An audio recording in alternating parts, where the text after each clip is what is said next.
Bismillaahi Raxmaani Raxiim. Magacaygu waa Kawsar Xirsi Muuse. Maanta waxaan marti ku nahay oo fadhinaa Shaaciye TV. Aad ugu mahadcelinaynaa. Dhinacayga waxaa fadhiya Dr. Salaashi oo aad wada garanaysaan oo ah shaqsi u dhaqdhaqaaqa arrimaha community-da ama qaxootiga dib-u-dejinta. Maanta waxaan rabnaa inaan ka hadalno barnaamijkii cusbaa ee xiisaha lahaa ee muddada ka jiray maraykan oo dadku ay aad uga hadlayeen haday tahay local newska, haday tahay international newska, haday tahay journalada oo mataqaana meel kasta Carabi, English, Somali lagu qoraayay. Xiisaha badnaa aan ogahay dad badan inay mowduucaas maanta ay xiiso u leeyahay, ay jeclaan lahaayeen inay helaan information oo sax ah oo mataqaanay in ogaadaan iyo meesha ay ka heli lahaayeen akhbaaraha noocaas oo kala ah.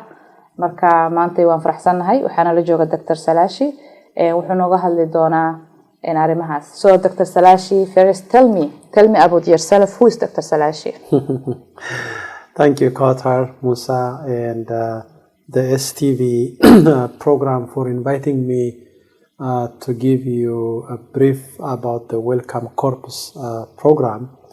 My name is Salaashi Ayalo Asfau.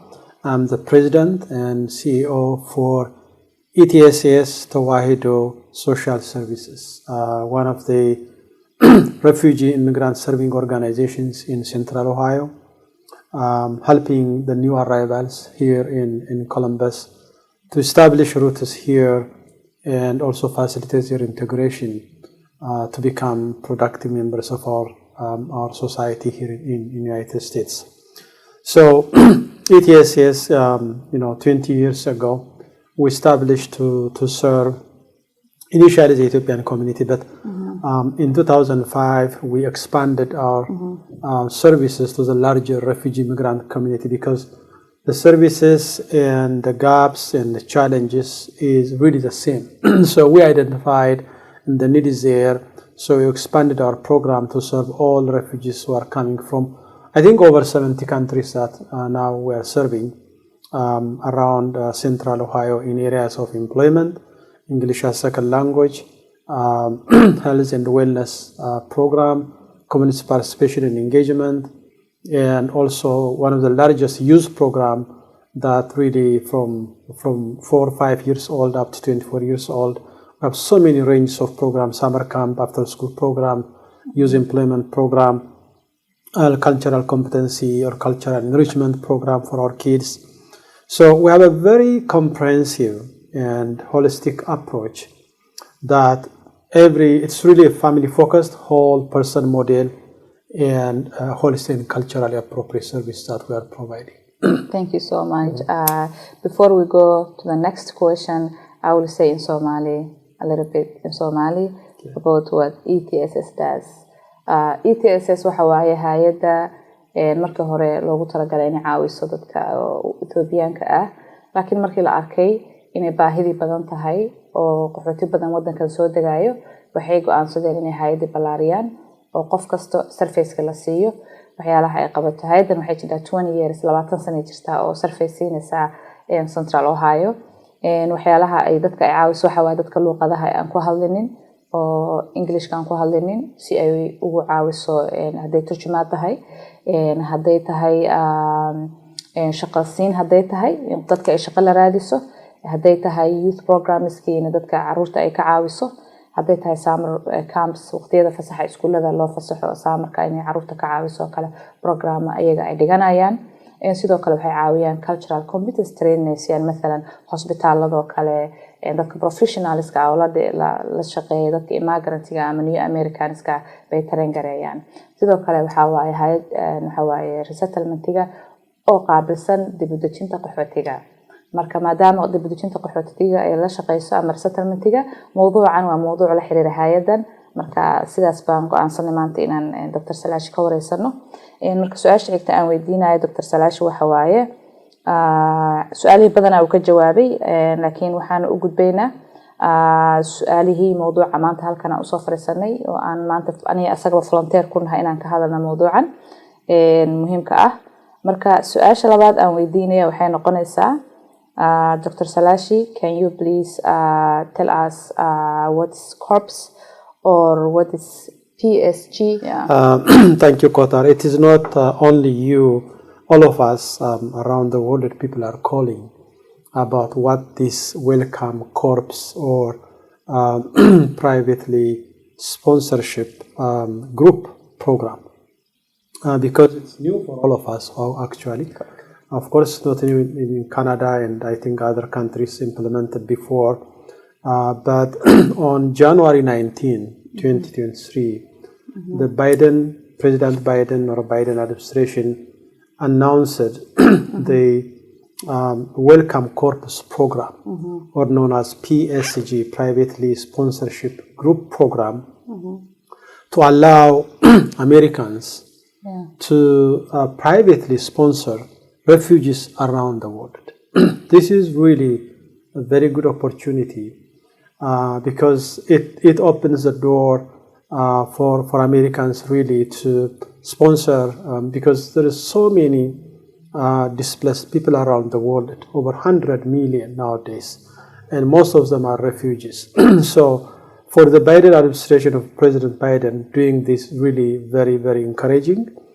And I think the purpose is really to engage the community, the American community, in the resettlement process, and also to recognize the community work and their impact, how individuals or groups are influencing or contributing. So what it means is this, because in the statement that refugee and private sponsor groups, so we have to identify those two. Any American citizen, whether you are a citizen or permanent, permanent legal residents, can sponsor any refugees around the world. But what does that mean really is this group, a group of 5 or more maybe, they can come together, and there is a national consortium which is really administering this program through the Department of Health, State Department, and then HHS, Health and Human Services, ORR, jointly with the national consortium. They're going to administer the program. So National Consortium. The National Consortium is really a group of different experts, refugee resettlement experts like Church World Services, Welcoming Networks, and International Rescue Committee. They come together, I think about 7 groups that they're going to administer the program. So what is the other agency that's working with National Consortium? With the National, there are about 7 groups that, like Church World Services, I remember, Welcoming America, Welcoming the Welcoming Network, the International Rescue Committee. There are different names. I think about 7 people. There are a lot. There are a lot. Yeah, with the State Department. Okay. With the State Department. The State Department is, which is really, responsible for this program. There is a Bureau of Migration and Population and Refugees Bureau. That's what really, because, as a resettlement agency here in Central Ohio, that's what, the State Department and PRM, and then our national partner is LIRS, Lutheran Immigrant Refugee Services. Through them, we receive refugees and settle here. But this private sponsor group of about 5, they are going to, if they are interested, apply. There is an application at welcomecorpus.org. So that you will apply, you are vetted, screened and assessed, and then there will be a lot of training. Wow, interesting. And then finally you will be certified, that group. So that group, after certified, so that they want to make sure that these groups have the capability of fundraising and already have a fundraising plan. And then they will give the group a welcoming plan. They will ask them to have a welcome, what's your plan? Of course, during the training... Are they asking the question, those who want to sponsor somebody, like, what's your plan? Why are you sponsoring these people? Yeah, I think that's the interest for our community is, I know the refugee immigrant community, they want to sponsor their families. They want to sponsor their friends. They want to sponsor the people that they know because they'll be comfortable when they came here easily. They can have housing access, all the different support that they got. But I think in the initial phase, they want to test this to the sponsors to welcome any refugees around the world. Wow. But the administration suggested that later they may expand the program, interesting, allowing the sponsor group to identify the refugee families that they want to bring to Central Ohio or to the United States. So I think that is opportunity that most of our people are looking for. Yeah. So everybody is really, because it will be easy to fundraise in your community. Right. You have already an established relationship.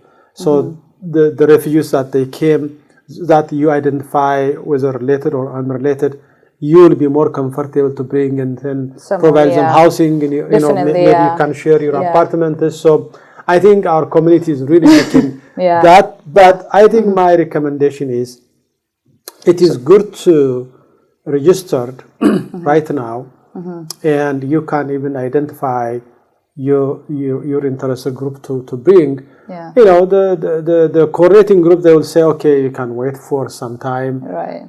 That's not bad. But to get the training, be vetted and be certified, so that you can learn from that experience, so that when it is that identifying your own refugee families, when it comes there, then ready, and then you can bring your families. Definitely. And I think that's what most of our refugee immigrant group are interested. But the general American public, they don't care whether you come from Ukraine or Afghanistan or Somalia. Definitely, I mean, the American people are very, very generous. I have seen we'll my get 20 there. Yes, we'll get there. Yes. So I agree with you that, as you mentioned, there is phase 1 and there is phase 2. So the phase 1 is the one that's open right now.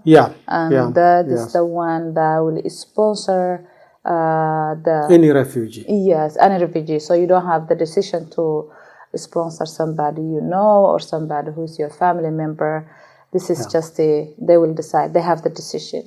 But if you have money and you would like to save somebody's life, it's still open for you, and anybody can apply. One thing that I would like to add is a refugee has a status by its own. So we should not confuse with other immigrants or other families, or it's not like a DV, diversity visa.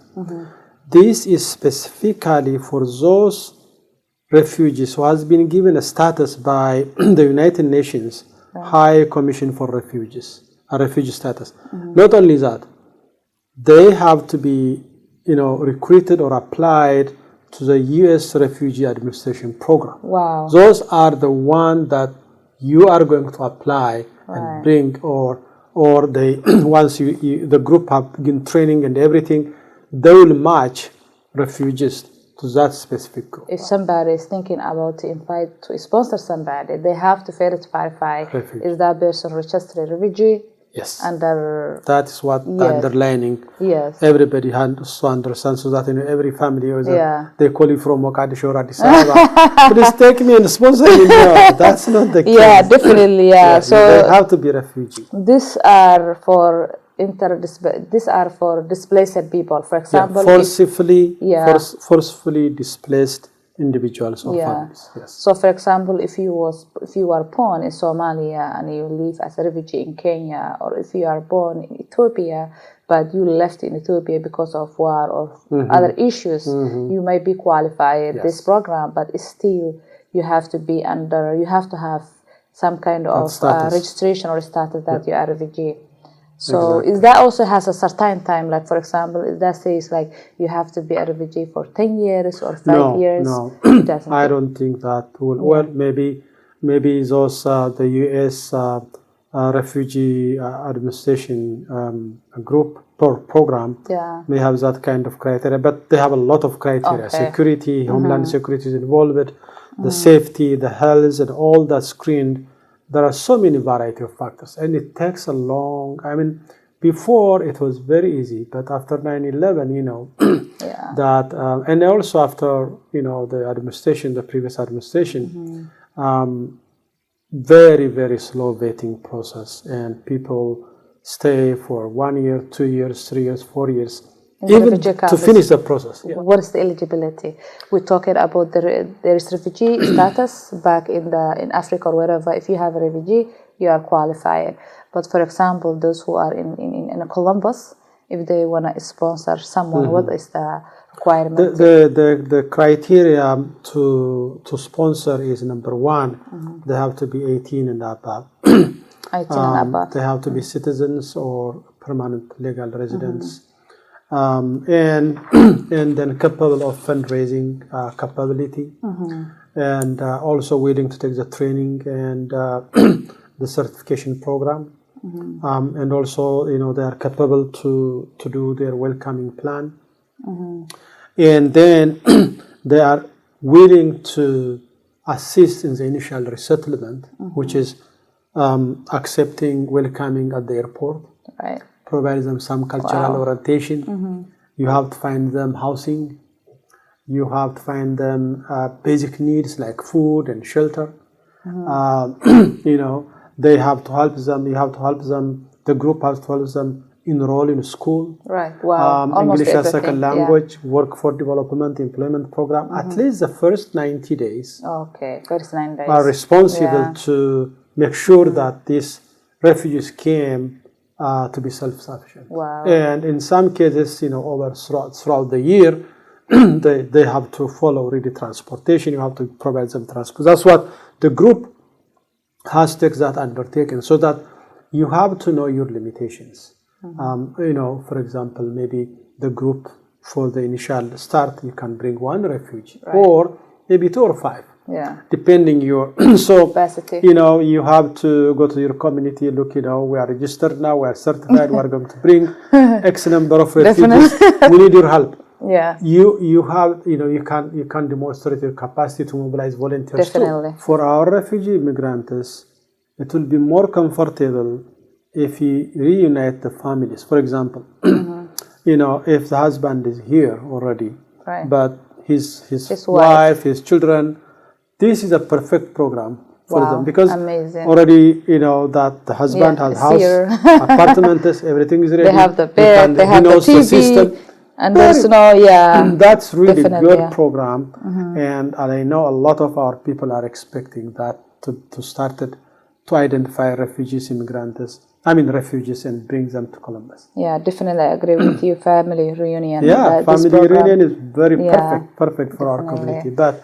For general Americans are really eager to welcome and welcoming strangers is in their value. Yeah. I really learn a lot. I appreciate their generosity. And for example, in our resettlement program, we started with Afghan program. So many churches, like the Prince of Peace Lutheran Church at Dublin, the Prince of Peace Lutheran Church in East Side, the Bexley Women's Club, individuals, our board members, my goodness, they just mobilize, even they order the basic needs at Amazon.com, contributing money, providing transportation. They donated car to our refugees and immigrants. So I was really amazed by level of giving. It's just really one of it's a blessed country that I see how America becomes blessed and strong is because its people are very generous. So I have seen that. So I think we have to learn from them. And this is a good thing to do as a humans. We have to support each other because so many refugees are languishing there for a long, long time. Some of them, the average I think is about 10 years in the refugee camp. Wow. There are some who has been living there for 40 years. Wow. There are some for 3 years. And average is, so look, half of their life is in the refugee camp. So, to give them an opportunity, really what we got here is really so important. I think as a human being, we have to do that. So that's what the message for our refugee immigrant community and others is. This is really a good opportunity to bring your immediate families if they are refugees. But we have to wait until that phase is begun. But in the meantime, people can form a group and start the processing and learn. Go to the website on americorps.org. You will learn. They lead you the different questions, the application process and everything. So that it's good to start right now and see. Well, there will be a webinar and different discussions at the national level. Any updates that we'll share that with you too. Wow, so that the community will get definitely. more, I will share with the community. Thank you so much for mentioning that. Supporting someone who has been half of their lives in refugee camps is a blessing. Try to help somebody. If you want to donate, contact Dr. Salashi. He will be guiding you and tell you what to do with next steps. ETSS.org is our website. There are all the programs are listed there. We survivors of domestic violence program for women and RIDA program is very popular. Refugee IDA, where the refugees save $4,000. We match that $4,000 so that they can purchase a car. Or they can be like for example, if the community or if someone donates someone else $4,000 and they want to support that person so they can buy a car, ETSS will match. Would they give it? We have so many good programs. You guys, you can hear what he said. He said if you want to support someone in terms of transportation, he is there also to support. So please take this opportunity and help somebody today. Dr. Salash, thank you so much for taking time with us. So can you tell us a little bit about the resettlement? Well, the resettlement program, you have to have a national partner, of course. The Lutheran Immigrant Refugee Services. We know each other for the last 10 years. We do their in local advocates here. We get training there and come back and here. So that's through that relationship. This Afghan crisis came, and they were looking. The State Department was looking really the community-based partners who has a good infrastructure to help. So ETSS was really in a good position, I know. And we were really selected, and then we resettled. The initial plan was 75, but we ended with 101 individuals. Wow! Every year. Now that was the temporary. Now we become an official accredited resettlement agency. We start this year so that we can bring people from Afghan, from Ukraine, from Somalia, from Ethiopia, all over the world. Yes, we are very, very happy. That's an amazing job. Because it is really completes our refugee immigrant program. It's really so that we provide R&P, reception and placement, matching grant, which is for employment program. Like transportation, Yes, and also a preferred community program, which is an intensive case management, helping them, if they need a legal services that they are looking for, because the legal service is very expensive. So we are really helping them and paying the legal fee for our clients. Dr. Salash, thank you so much for having time with us. Before we close, again, I want to ask you, what makes you, tell us something that makes you happy? Oh, helping people. Living a meaningful life. A meaningful life is really that happiness that you harvest by helping people. And you're already doing it. And I'm very, very That's happy. your passion. Yeah. Thank you so much, Dr. Salashi, for coming and talking to us about this program. I see it's very important, and I believe many people will watch this video. And thank you for being part of it. And also, I want to say, Sha'ia TV, thank you so much for having us. We really appreciate for the time you gave us today, me and Dr. Salashi, who is someone, a brother, that we love, because he supports everybody. Really, he works with everybody, and I'm expecting that many people. If you need to ask help, please don't hesitate. Call ETSS. They are here to help. So thank you so much, everybody. Assalamu alaikum wa rahmatullahi wa barakatuh.